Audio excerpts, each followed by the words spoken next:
میگم خوبه واسه ما، خوبه که میخوایم برگردیم.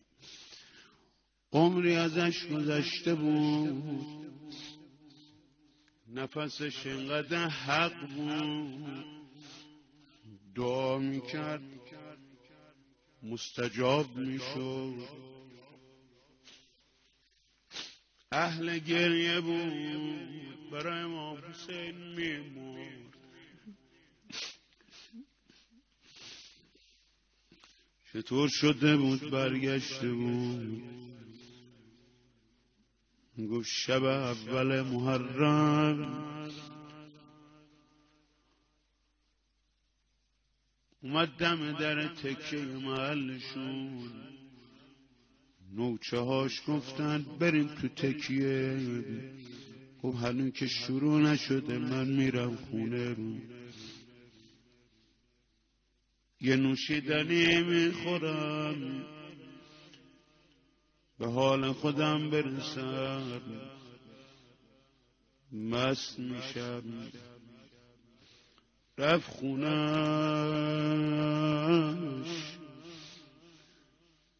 نوشیدنی گذاشت جلوش،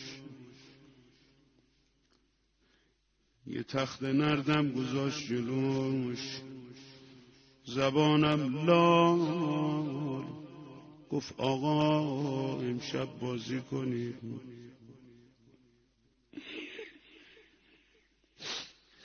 هی تاسشون ریخ، هی باخت، دومیشو به نیابت اون ریخ برد.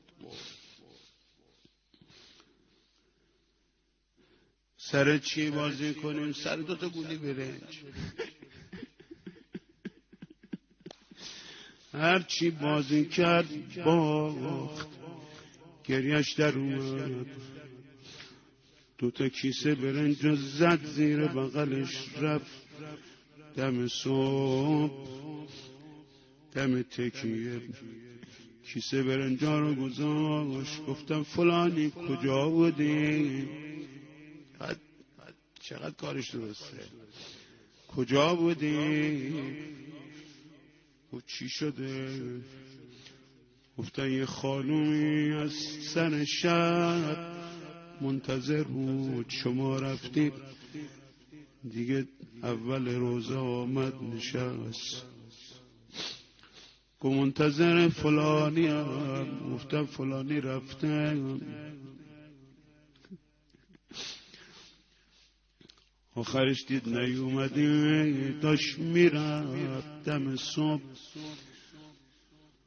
گفت خسرو خان میاد اینجا، بهش بگی نظرت قبوله، اما هیچ وقت با بچه من قمار نکن.